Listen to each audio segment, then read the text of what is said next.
All right, intro macro students. This is my next lecture, the second of 3 lectures relating to the macro measures of performance, GDP, unemployment, and inflation. We did GDP in the first lecture. This is now a lecture on unemployment.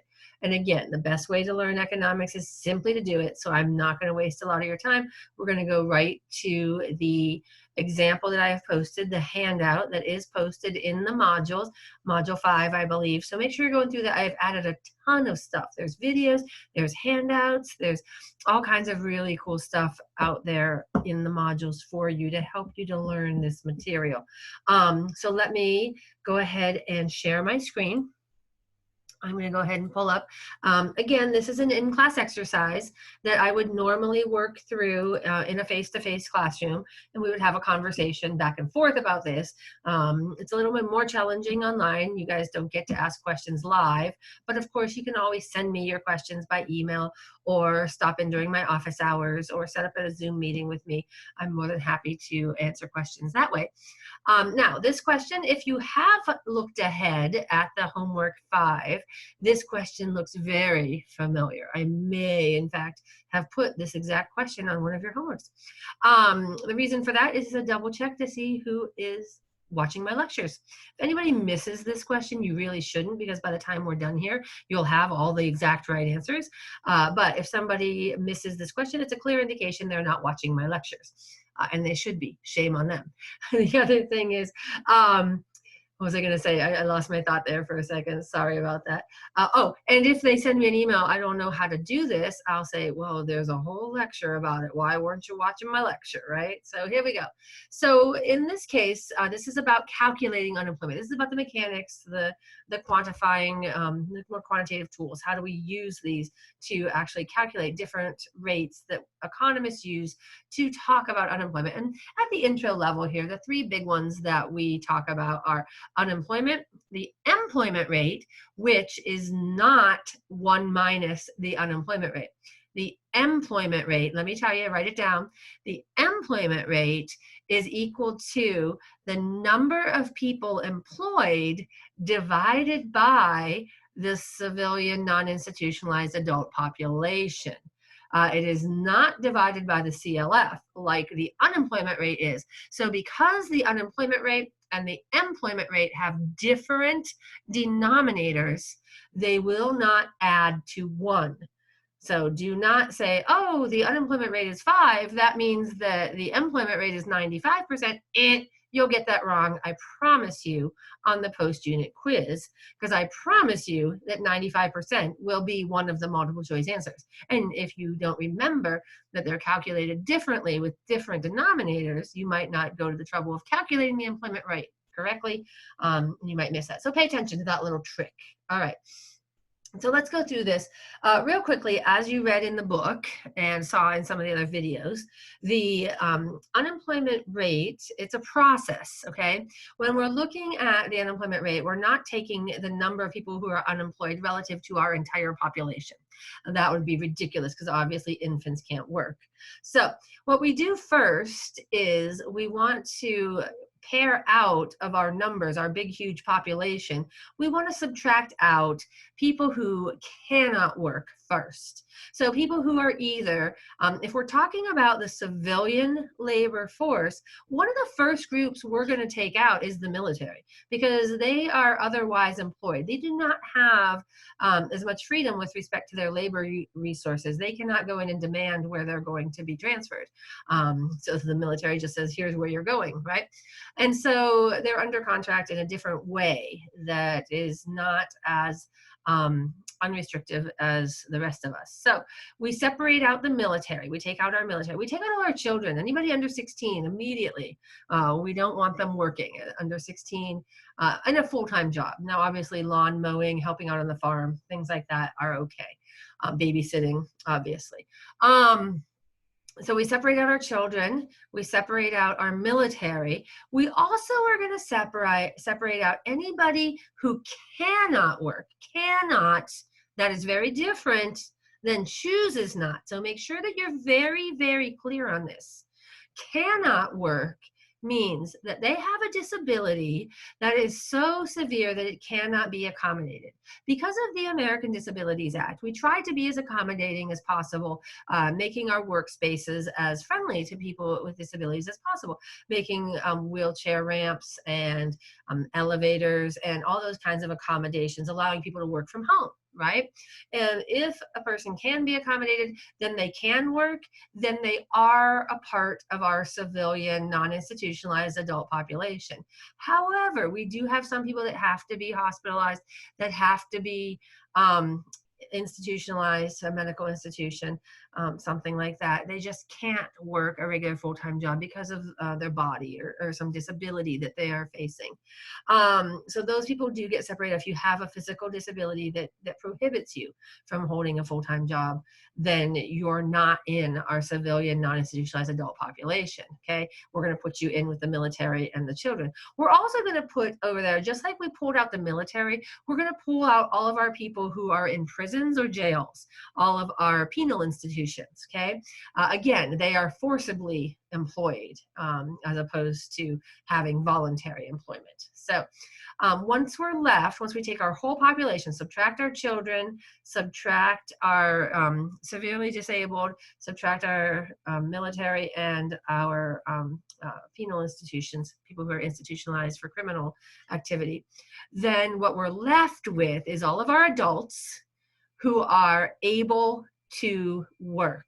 This includes groups like retirees. So do not say that Uncle Bob, who's 60, who is retired and is choosing not to work, he is absolutely very fit. He runs marathons, for Pete's sake. So don't try and tell me that he can't hold a job. He could, he's just choosing not to. So Uncle Bob, the retiree, is absolutely in our civilian, non-institutionalized adult population. He could work if he had to. Along with groups like stay-at-home parents, they're making the choice to stay home, a very, very noble choice to stay home with their children and be there for their children in their formative years. Totally respect that, men and women that choose to stay home with their families, but they could work. They're physically able. I mean, if they can run a household, certainly they could run a company, okay? So those people who choose not to work, okay, that's a different category than separating out those who cannot work. All right, so once we separate out everybody who physically cannot work, either because they're institutionalized, they're in the military, or they are too young, right? We're left with what the book calls, and economists, we move the terms around and we call it different things. It's generally the civilian, non-institutionalized adult population. They're civilian, not military. They're adults, not children, and they're not in an institution, either the military institution or a criminal institution, a penal institution, okay? Or even a medical institution, okay? So, and what we're left with is a big group of people. That's called the non-institutionalized civilian adult population. And you look here in my handout, in 1987, these are the actual numbers, we had 182 million people. In 1992, our population had grown, and so had this portion of our American population to 191. So again, these numbers, 182 million, 191, but it's not the entire US population because we've separated out those other people. All right. Of all those people in the civilian non-institutionalized adult population, not all of them want a job. I have already mentioned a couple of reasons why people don't want to work. One being that they choose to stay home with the kids. Another being that they have chosen to retire, right? They have the means, they can do so. People retire at 50, 55, 60, 65. We retire at all different ages. Many of them are very capable of still working if they had to. Okay, but they're choosing not to. So the choice to not work is very different from the physical restriction of not being able to work. So be clear on that. So from the civilian non-institutionalized population, we need to separate out those people that are opting voluntarily to not be a part of our labor force. So the groups that I have mentioned, the retirees, the stay-at-home parents, many full-time students who do not choose to work a full-time job while they're in college. I do recognize some full-time students do take on the crazy task of trying to hold down a full-time job and full-time college.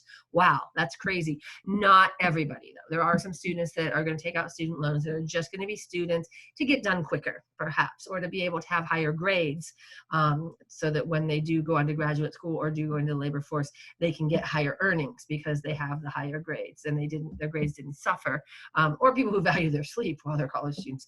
Anyways, so there are full-time college students that choose not to work, independently wealthy, people who are born into wealth, or people who otherwise were raised where they didn't have to work. That's the one, win the lottery and then you're done, right? Kind of idea.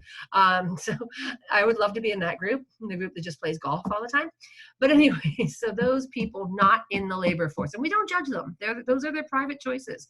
They choose not to participate in our labor force. We're not going to count them as workers, right? They've opted voluntarily out of our pool of potential workers. What we're left with, once we take out that group that's called not in the labor force, then we're left with everybody who wants to work, okay, and is either employed or looking. So you have to be willing and able to work to be in the civilian labor force.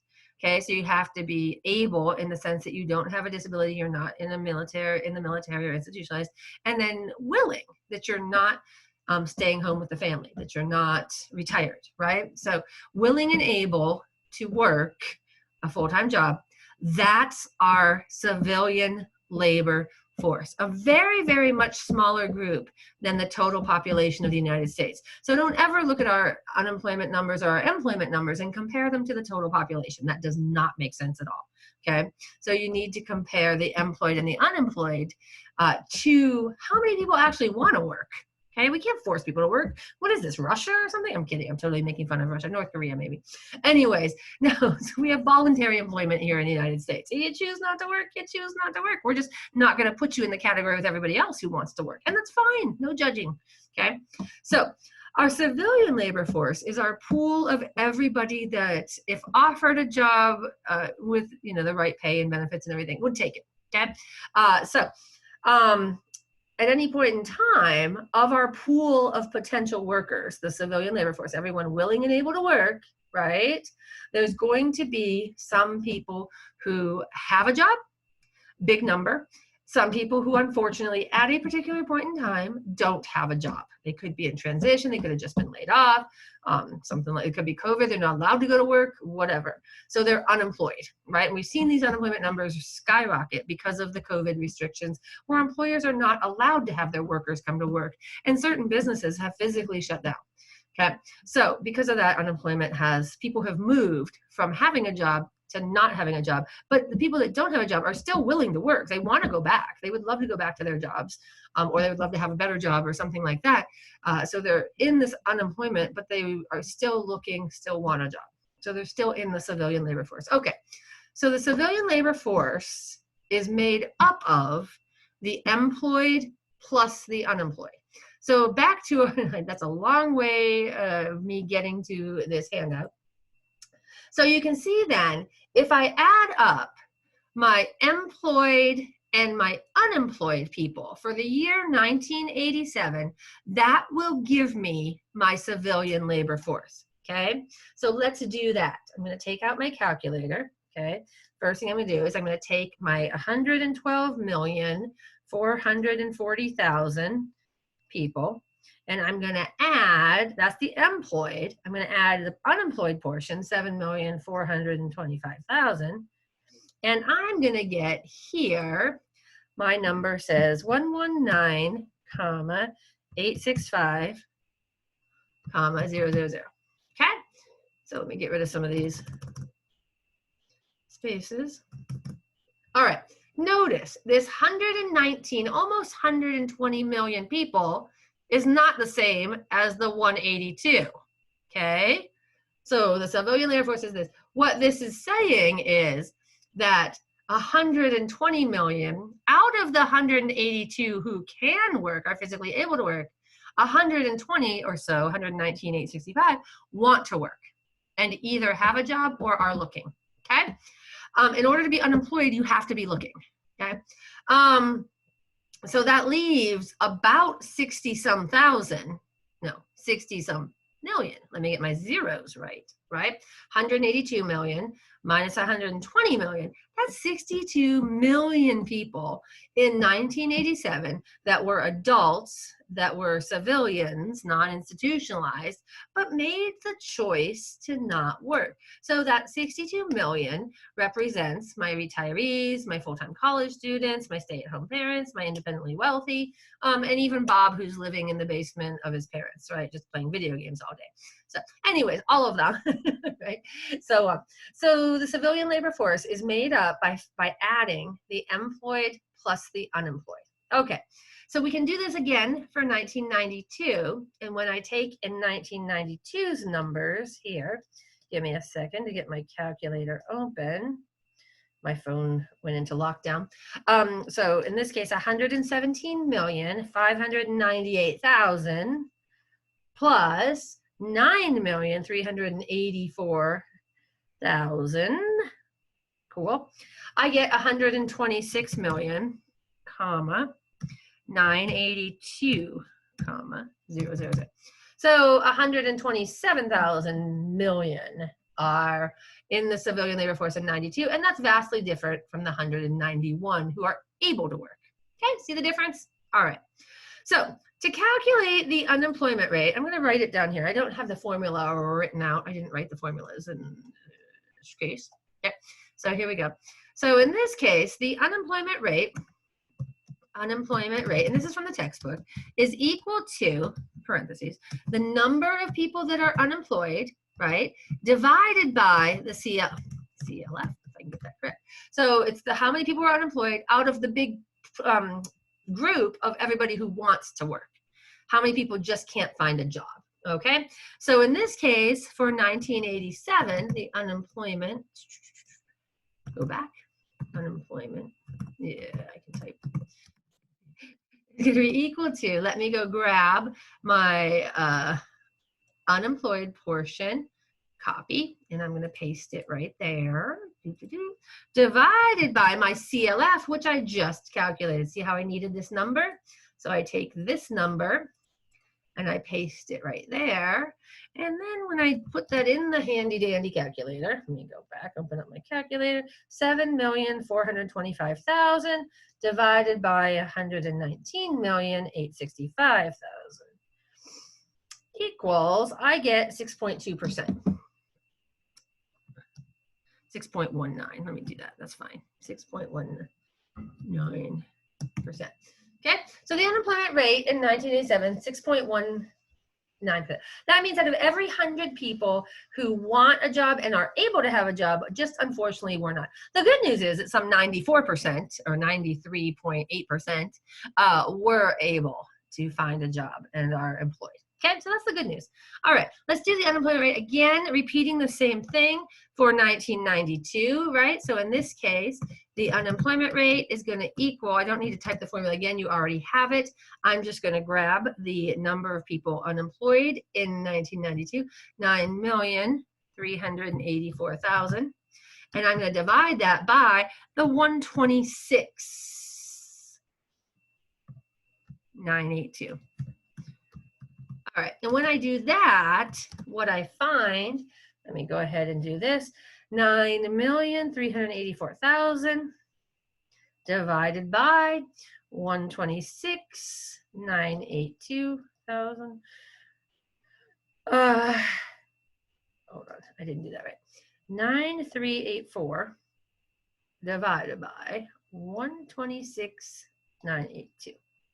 There. Oh, yeah, 7.39. Okay, so 7.39%. So 7.4%. Okay, is my unemployment rate there. Obviously, in that year or in those 5 years, my unemployment rate did go up from 1987 to 1992. That makes sense. We had a recession 1990, 1991, even into 1992. Okay, all right. So the employment rate, this is what I was getting at before. The employment rate is not 1 minus the unemployment rate. The employment rate is equal to the number of people employed divided by the CNAP, civilian non-institutionalized adult population. So in this case, in 1987, it's the number of people employed. I'm going to grab my 1987 number. I'm going to put that in there, the number of people employed, but divided by not the civilian labor force, but this number, the non-institutionalized civilian adult population, the bigger number out of everybody who could theoretically work if we needed them to. And so there we go, the employment rate out of everybody who's able to work, what percent is actually working? That's what the employment rate measures, okay? And so in this case, when I type in these numbers, 112,440 divided by 182,753, this case 61.5. So 61% of everybody who is able to work in this economy is actually working, okay? 61.5 plus 6.19, nowhere near 100%. So obviously the employment rate is not 93%, okay? You see that? All right, so let's calculate, do it again for the employment rate. The employment rate is equal to the number of people employed divided by the CNAP. In this case, I'm going to go up here, grab my employed for 92, copy, paste, and then I'm going to divide that by the CNAP for 1992, that version, the 191. And there we go.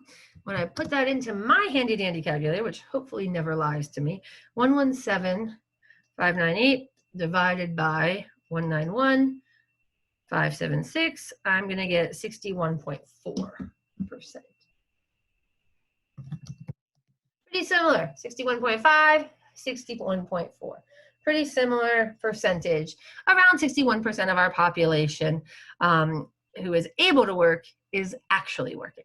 All right, labor force participation rate is another rate that we look at. So labor force participation rate is equal to the ratio of the CLF divided by the CNP, okay? The civilian non-institutional adult population. So in this case, it's the ratio out of everybody who is able to work, what percent wants to work? It's like a carrying capacity. Carrying, how many people are carrying the rest of us? And so in this case, in 1987, I'm going to grab my CLF, which we calculated, the 119 number. That's going to be my numerator. And then I'm going to divide that by the bigger number, everybody who's able to work, the 182 number. I'm going to copy that, come back down here, paste.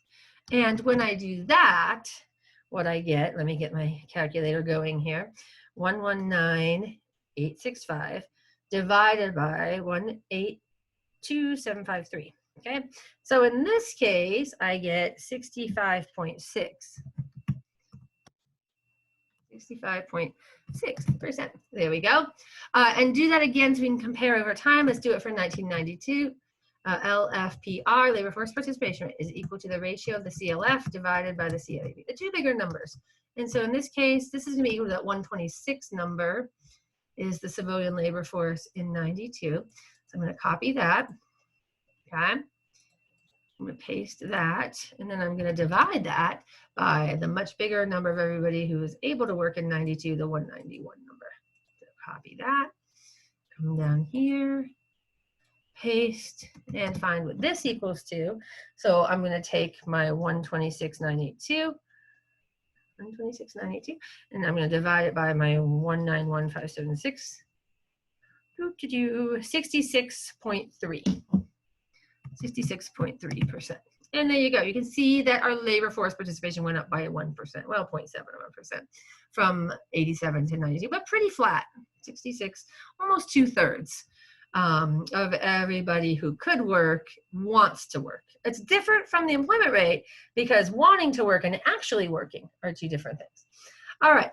Although the employment rate and the labor force participation rate both have the same denominator. They both have CNAP in that denominator. All right. So how can the unemployment rate go up even if I have more people employed?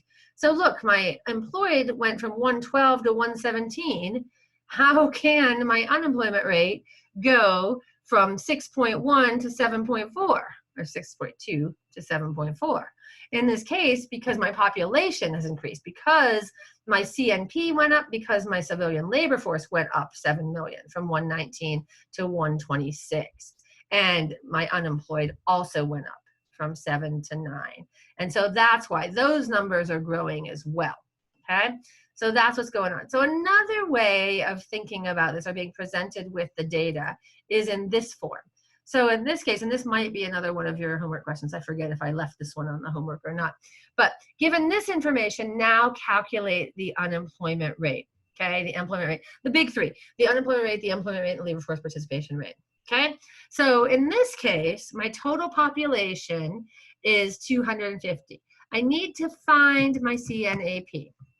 And so to get my CNAP, I'm gonna take my population, and I'm going to subtract out the groups that are not able to work. So I'm going to subtract out my institutionalized. I'm going to subtract out my military. And I am going to, is that it? Oh yeah, and my youth, minus the under 16s. Okay? Those are my three groups that can't work. Okay? And this will give me, this is going to equal those who can work.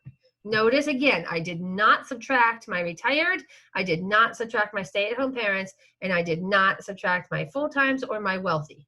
All right, so this is going to give me my CNAP. So when I do that, I take my 250,000 and I subtract my 2,500 institutionalized, subtract my 1,000 military, and subtract my 65,000 kids.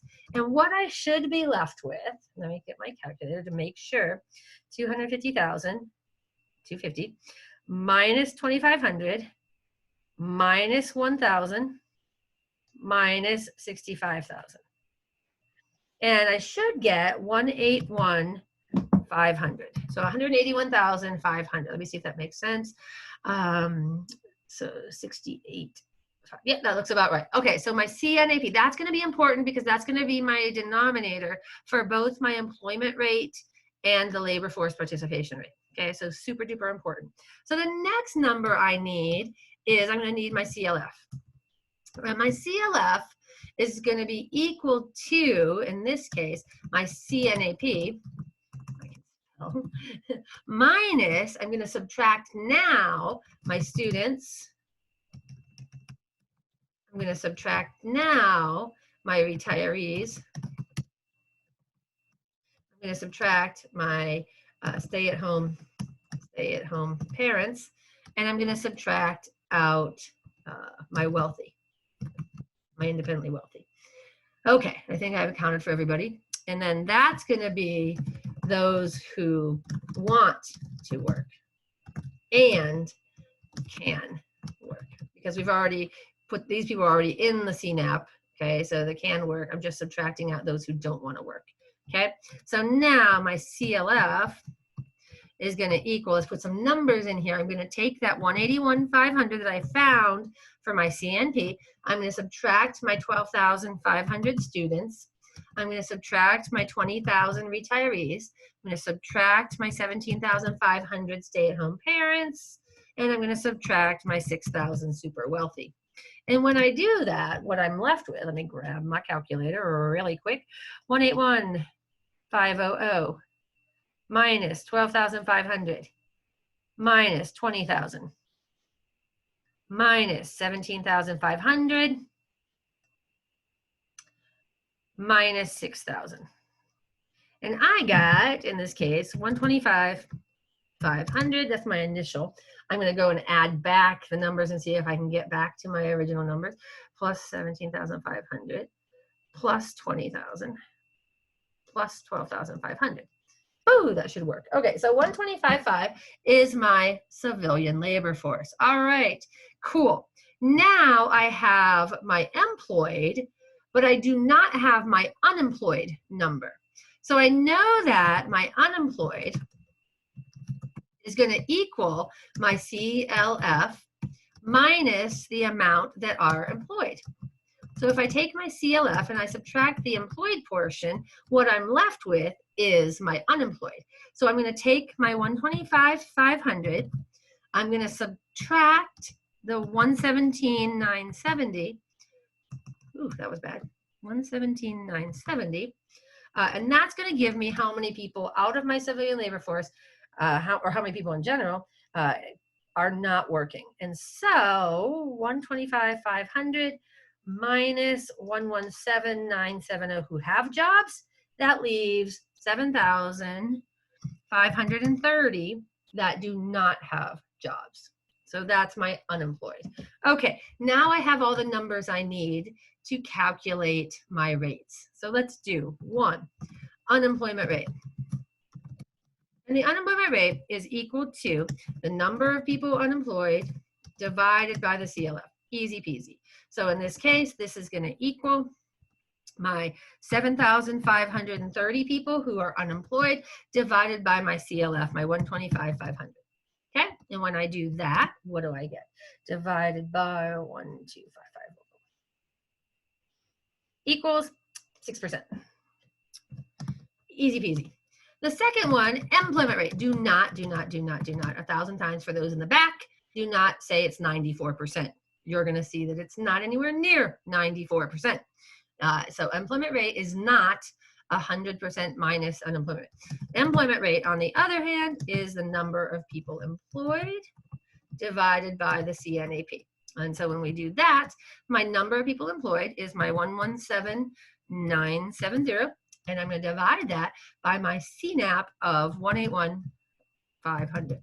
And so when I do that, 117,970 divided by 181,500, I get 65%. Notice 65 plus 6 does not equal 100. All right. In this case, labor force participation rate. Force participation. What did I do wrong? Oh, I forgot the R. Is going to equal the ratio of the CLF divided by the CNAP. And so in this case, that's going to equal my CLF of 125,500 divided by my CNP of 181,500. Cool beans. I'm going to do that. Clear. 125,500 divided by 181,500. In this case, 69%. 69%. There we go. So that is how you work through, when you're given the information in this form, the different categories, how you choose to subtract the right categories to get the right numbers for the civilian non-institutionalized adult population, civilian labor force, a number of employed and number of unemployed. So I could give you different amounts. I could have given you unemployed. I could have given you employed and unemployed and asked to find the CLF that way. So there's lots of different ways the data can be presented. Just make sure you understand what categories to take out of what numbers, okay? All right, so hopefully this helps. You now have enough information that you should be able to go and complete the homework, get more practice on this as well. Go watch the other videos. They might have different examples that they would work through, but still the same formulas, other ways that it could be presented to you so that you're ready in case it's presented to you in a slightly different way on an exam or a homework. So again, if you have any questions about this, please reach out to my virtual office hours, Monday, Wednesday, Friday at 11. Email me to set up an alternate appointment if those times don't work for you. Send me an email, whatever works for you. If you have questions, please reach out. Don't be afraid. I don't scream or yell, except maybe at my kids, but I won't scream and yell at you guys. All right. Anyways, so that's enough for unemployment to get you going. I'm going to end this lecture here, and then I'm going to post this one, upload it, give it some time, take a break for a few minutes. I might even go eat dinner, and then come back, and this evening I will finish up the last lecture on inflation for this block of material. So thank you for paying attention. Thank you for sticking around to the end. And you got a freebie out of this because one of your homework questions I think we just had the right answers for. All right. Keep working hard. I know you guys are, and I'm really proud of you. Just know that. You guys are doing awesome with these really weird conditions of this quarter. So we're all making it work. So proud of you. Pat yourselves on the back. All right, I'm going to stop my screen share, and I'll chat with you later.